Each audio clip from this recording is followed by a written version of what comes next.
Hotel, Echo, Lima, Oscar. Good afternoon, live and direct from London, England. From your host, your guy himself, the one and only and truly, you guessed it, DLG repping, short for Delhi London Guna, space, Romeo Echo Papa Indigo November. Believe me, I was late because I haven't prepared properly for my Premier League roundup of all of this weekend's games and all the goals from all 10 fixtures. Believe me, I'll normally write them down on my notes, but that's another story. Otherwise, allow me to say good morning to you guys around the world, or some parts of the world, whether you are asleep, you're out there working early, or you're on your way to work, or on your way to a trip. Allow me to say good afternoon to you guys, whether you are, whether you're enjoying being at work, whether you are enjoying watching a movie or TV documentary, or allow me to say good night and rest well to you guys, as you've had a nice long hard day, nice long good day, should I say. Otherwise, I'm here to bring you a roundup of all the Premier League fixtures, including the one on Monday night, the blockbuster. But let's start off with the first game of the day, which was Tottenham v Wolverhampton Wanderers. Now, I think Wolverhampton Wanderers started off brightly, and it caused the Tottenham a couple of problems here and there. The only thing that was lacking from Wolves was a striker, and you can see the person they put up front. I'm gonna go to the game itself. Shout out to SofaScore, by the way, yet again. Now let's go to lineups. Yeah, the person they brought to do the job was Gonzalo Guedes, but for me, he's never been a striker. He's a wide man, and for me, the balance of the team was wrong. But they did have opportunities from their part. They started off brightly. Ruben Neves had, I think, the first shot on target in the game. However, Tottenham grew into the game. They grew into the game, and for me, they started to dominate, especially in the midfield area with Benteke and Emil Højbjerg. And in the second half, well, I think Tottenham started off a lot brighter, and took more control, and they got the goal around the 60th. Well, when was the goal scored? Okay, the goal was scored in the 60-something minute. That's it, in the 64th minute. An assist from Perisic, and Harry Kane was through at the back stick for a header. Finished 1, and it finished 1-0 to the Spurs in the end. Next fixture, I'm going to go to. Let's talk about Fulham v Brentford. Now, what a lovely afternoon in West London, Craven Cottage, and it was a good day for a good game for the neutrals. I think Fulham started off very brightly, and you can see in the first few seconds, maybe just a minute gone by, Bobby Reid. His full name is Deklokova. I think he's how do I pronounce this name? They got him down as Bobby Reid. It's Deklokova, if I butchered his middle name, Reid. I do apologise. He got the first goal of the game. As I've said, Fulham started off very sharply. They pressed the ball well, put pressure on the Brentford players. And in immediate response from Brentford, I think they got into the game a little bit more, and they could have had an equaliser. But nevertheless, I think Raya must have made a save before the second goal. João Paulinho, an assist from Andres Pereira. He got onto the score sheet. However, just before half time, Christian Nogard got an equaliser. I mean, he got Brentford back into the game with an assist from Matthias Janssen. It was a good game all around, and Jon Wissa in the 71st minute found Ivan Toney, and Ivan Toney made no mistake with his finish, 2-2. Then pandemonium in the end. You would never believe it. Although before the pandemonium, Brentford started to dominate a little bit, and yeah, they dominated possession, but Fulham created more opportunities and more efforts on target. And what a header by Mitrovic, a fine cross by Tete, I believe. And before you know it, no, Kevin Mbabo, Mbabo. That's how you pronounce his name. Yeah, on the far, yeah, he's on the wing. Finds Mitrovic at the back stick there, and what a header at the far post. Keeper's left. David Raya, no chance. But credit to David Raya, he made couple of, well, I think more than a couple of superb saves in that match. Outstanding saves, and still on the losing side. But that's how it works in football, you know. And I think Fulham were well worthy of their victory, which finished Fulham 3, Brentford 2. Next game I'm going to talk about is Crystal Palace v Aston Villa.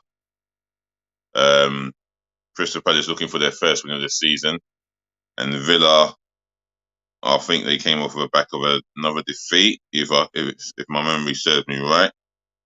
Aston Villa, no, back of a good win against Everton.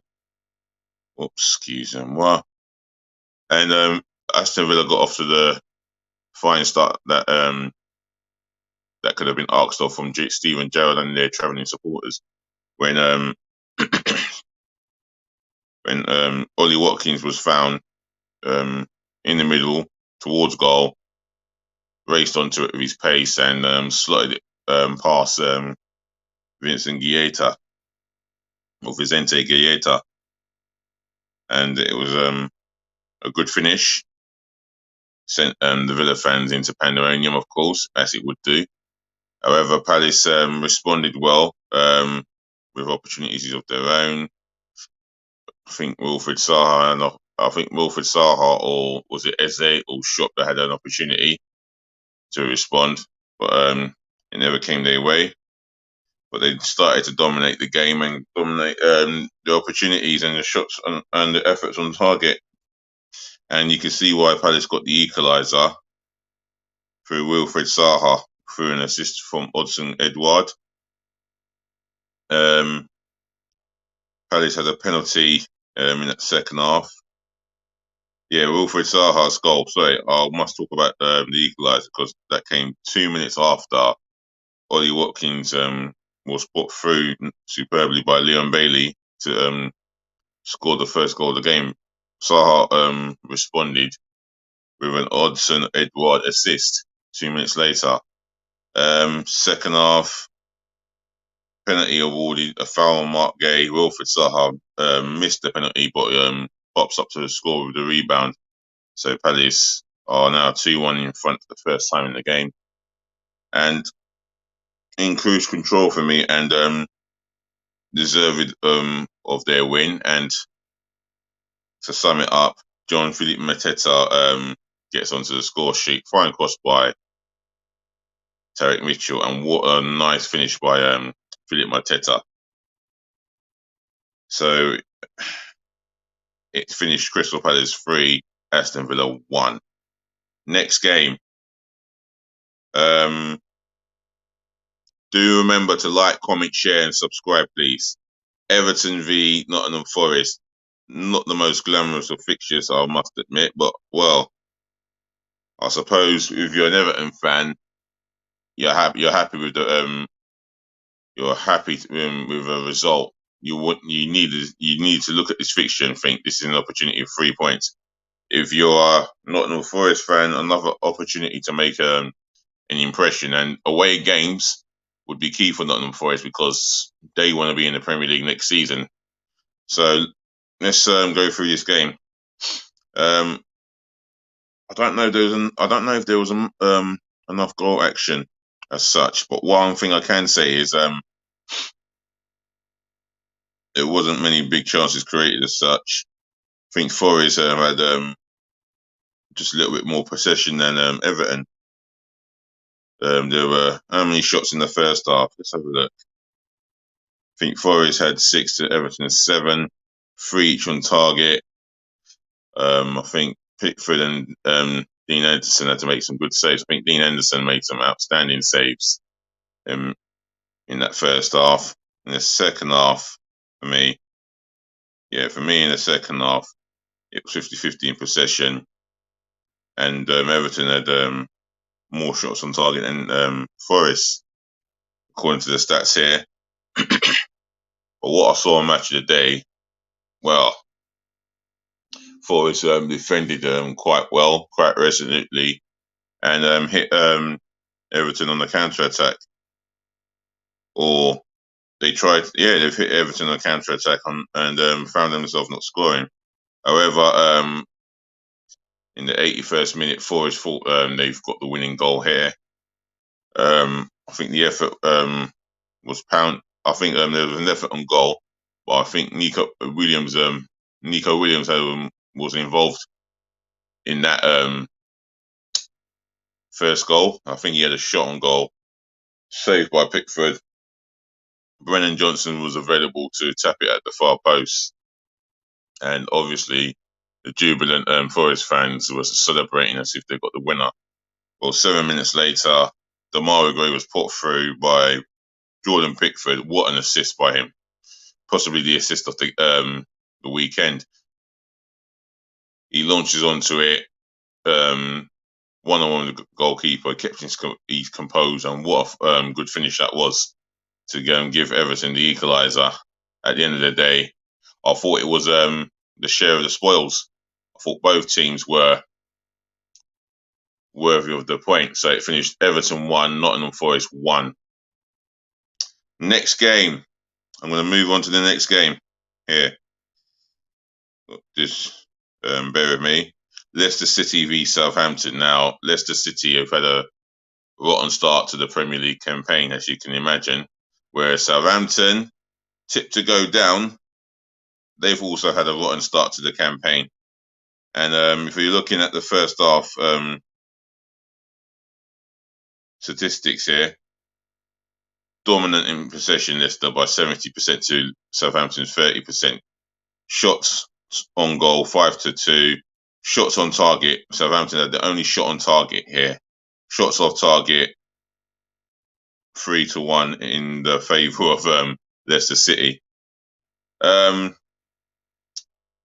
the woodwork. No one hit the woodwork. No big chances created or big chance missed. Yeah, it was a controlled game by Leicester City for me. I think they were in control of the whole fixture. Not much to report about. No shot, only one shot on target, and that's through Southampton.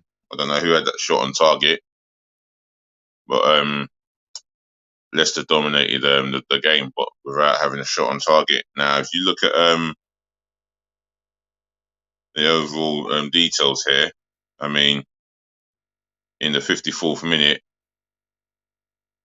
Leicester City get a free kick on the right hand side. James Maddison struck it well, and what a fine set piece goal he scored, and that got the Leicester City fans in cheerful mood. And then, well, at the business end of the game, I think Southampton grew into the game. They fancy getting something out of the game, and Jay Adams with an equaliser, and that came from an Amal Bella Ketchup assist. Ketchup. And a few minutes later, well, then it was down on Leicester to respond, and they tried to get the the winning goal, but Southampton grew into the game even more. And in the 84th minute, Che Adams was found by James Ward-Prowse to score his second of the game. So well done to Southampton on a fine victory. As for Leicester, it's still the rotten start still continues. Other than that, it finished Leicester City 1, Southampton 2. Next game. Let's go to the next game. Bournemouth v Arsenal. For me, watching that game live, total dominance by Arsenal from start to finish, especially in the first half. What a fine display of football. You know, it was vintage and sublime.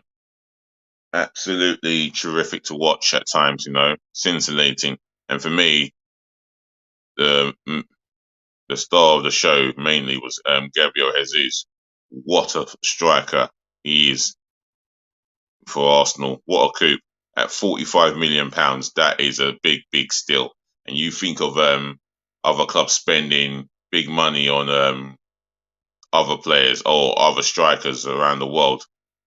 Jesus has been worth every penny of his bargain of the he's been worth every penny that has been invested in him, and he's responded so well. Pre-season, he was absolutely exceptional, and his performance overall was exceptional.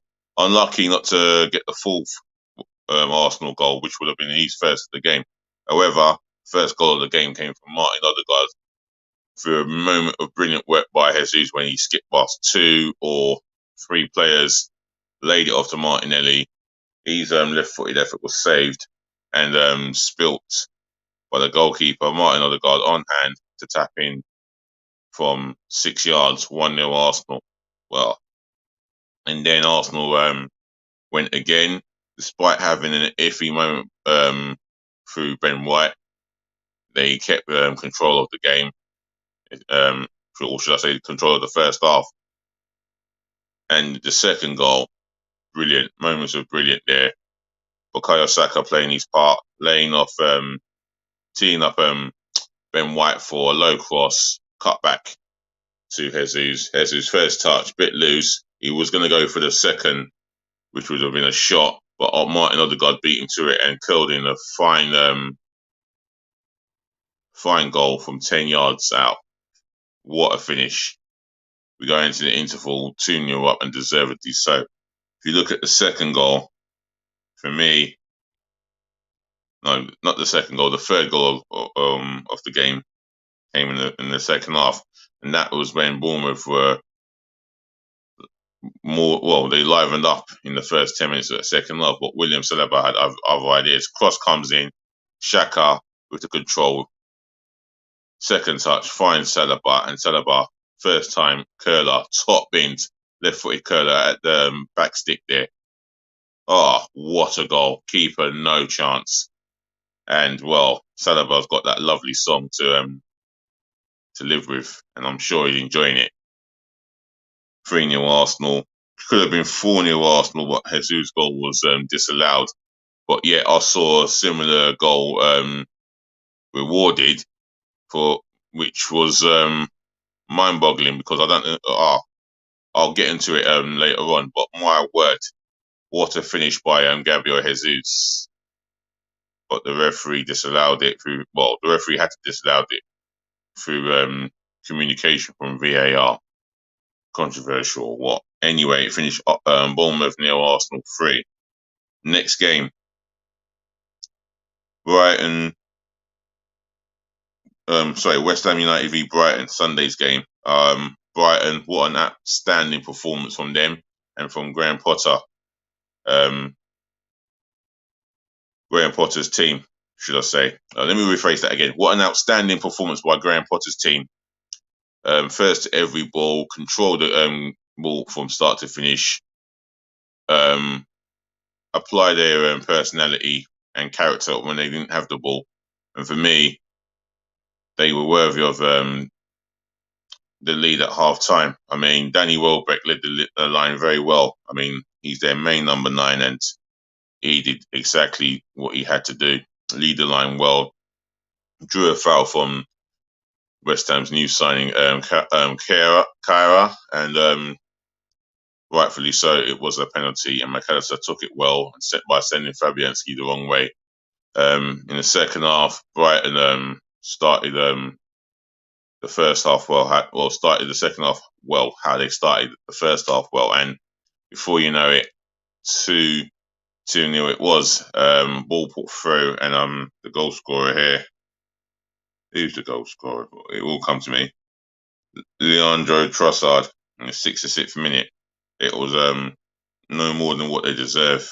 Brighton were absolutely on top of the game, and you have to say they were worthy of their lead, despite having one shot on target in the second half. It was worthy of the victory in the end. West Ham were not in the races as such, and it wasn't a good day at the office for them. So it finished West Ham United 0, Brighton Hove Albion 2.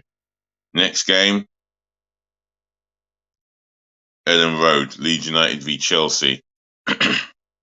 Now, for me, this fixture had a lot of drive, and that mainly came from the fans, especially the Leeds United fans. They knew that they had to get behind the team for 90 odd minutes, and my word, credit to Jesse Murch's management methods. He drilled them about the fixture, about the fans, and what it means to the supporters. Something like whenever you put in a tackle or you score a goal, even better. But make sure you take a look at the fans, and you could see they kept going. They never stopped running and pressing the ball whenever Chelsea had it, and it was a good day all around for Leeds. And they were 1-0 up after half hour. Brennan Johnson with the goal, capitalising on Mendy's mistake where he's dwelled on the ball, dilly-dallied, messed about, and he got caught out and exposed with egg in his face. And yet, there's Aronson to tap in an easy goal. But even before the goal, Raheem Sterling was causing them problems on their right, his left, and he's been allowed to cut inside on his right foot. Why is that? I do not know. Takes a shot that went wide. Then again, he has a goal disallowed, and I will say that Raheem Sterling was offside. Whether he was offside or his colleague was offside, the goal was disallowed. But a nice finish by Raheem Sterling in his second effort, and that's before Brendan Aronson got the first goal.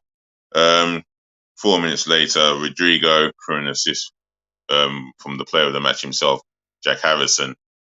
Fine free kick, and what a fine header from Rodrigo from a set piece situation that Chelsea should not have conceded in the first place. Second half, Leeds just upped the level again. Koulibaly struggled, he got booked, and before you know it, Jack Harrison gets on the end of a Rodrigo assist. 3-0 it was, and Koulibaly with 6 minutes to go, should I say, finds himself getting a second yellow card and a red, and he'll be out for one game. However, it finished Leeds United 3, Chelsea 0. Well-deserved victory from Leeds United. Next game, last of Sunday's 3 fixtures, was Newcastle United v Manchester City. I'll tell you what, I'd love to be a neutral at St James's Park. What a game. And City started off very brightly. Ilkay Gundogan, after 5 minutes, with the goal for another Bernardo Silva assist. How many assists has he had in his Manchester City career, Bernardo Silva? 1-0 up. Newcastle, to their credit, they kept going. No heads were down, no shrugging of the shoulders, no pointing at each other. They just kept going. And especially St Maximin, what a performer he was. Fine footballer, absolute fine footballer and a fine winger. gets that Carl Walker all afternoon, and it paid off with the first goal of their game. Newcastle's first goal of the game. He cuts inside, swings an in-swinging cross, and well, Miguel Almiron, all he had to do is just make sure the ball's tapped into the net, and he's fallen over. Ball's come off his thigh into the back of the net, and VAR had to double check that it was a legitimate goal, and it was due to the fact that Joe Willock did not get the touch. So therefore, 1-1. Now, second goal, all about Newcastle here. Better team after the first 5 minutes, and you can see Callum Wilson being played in by Anion St. Maximin again. What a performer he had. He had a save for the second goal, and Callum Wilson cuts inside the defender, outside of his boot, and what a fine finish. If you think the Newcastle fans went wild, imagine how they were feeling when they had the lead, and rightfully so. 2-1 Newcastle. 10 minutes into the second half, Kieran Trippier with a free kick after St. Maximin was brought down, I think by Ruben Dias. But my word, he steps up 20 odd yards out. What a curler. Ederson, no chance in the world. 3-1 Newcastle got the game under their control. However, it wasn't to be that case when Man City responded by putting the pressure on, and I think it was a long cross ball at the back stick, headed down by a Man City defender, and Haaland doing what he's been doing all his early career, banging in another goal. And within 3 minutes later, again, Man City putting on the pressure, in ball possession, and the ball that you want is from Kevin De Bruyne. He receives the ball, plays it through, and my word, a little bit of luck there because it went through the legs of the Newcastle player, even though it he's touched his ankle. Bernardo Silva was on hand to slot in an easy goal for himself, 3-3. However, Nick Pope, you have to praise him for his part in the game. He was absolutely outstanding, made big saves. Even when Newcastle had the lead, he was making the big saves in the game. And his decision-making was absolutely 100% spot on. So I'm going to end it here and say Newcastle United 3, Man City 3. Next game, last but not least, the game on Monday night, which involved Liverpool versus Manchester United. First 10 minutes, Manchester United in total control. Liverpool's defence was in total disarray.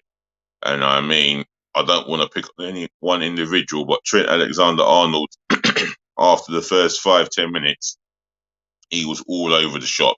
Defensively, lacking concentration, pulled to one side to the other. And for me, if you look at the first goal, Jadon Sancho's goal, Anthony Elanga and Bruno Fernandes, I think they played a 1-2, but Trent Alexander-Arnold allowing his runner to go and expecting Joe Gomez to come over to the other side and do the job. He couldn't reach out to stop the cross or the cutback. Jadon Sancho receives the ball at his feet, sells James Milner a dummy, and slots it in at the back stick, at the far post, should I say, 1-0. 1-0, and it was fully deserved, to be fair. Liverpool needed to respond, and they responded late on in the first half. Well, I'll tell you what, set piece comes in, headed in on goal. I think a Man United player accidentally kicks the ball onto Martinez. Martinez was on the line. Luckily, he was on hand to clear and give Man United that breathing space. However, they went into the interval 1-0 up. And if you ask me, they came out in the second half Anthony Martial on for Marcus Rashford, and before you know it, Martial receives the ball in space, finds Rashford, borderline onside or borderline offside, whichever one you want to argue out. You can leave it in the comment section below. But for me, he's on goal, 1-on-1 with Alisson, and a nice finish at the near post. And the goal stands after a VAR decision, 2-0. Man United are definitely quite comfortable until the 81st minute when Salah finds the back of the net through a header. Ball ricochets from a set piece. I think the ball ricochets. I think De Gea made I think the De Gea or the defender blocks it. Ball's up in the air and Salah gets a head on it. 2-1. But Liverpool didn't really have enough in the tank to ever get an equaliser, so they fell short in the end to their first Premier League defeat. So it finished Manchester United 2, Liverpool 1. And that's the end of the Premier League roundup from myself and I only. Otherwise, let me end it here and say, ladies to the gentlemen, to the boys, to the girls, thank you so much for listening. Thank you for tuning in. Thank you for watching and saving the best to last, as you know I always do. Thank you for putting up with me. Always a pleasure.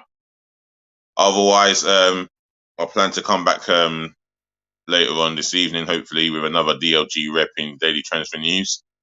And as it says here, my preview of Arsenal v Fulham is this Friday, 5 p.m.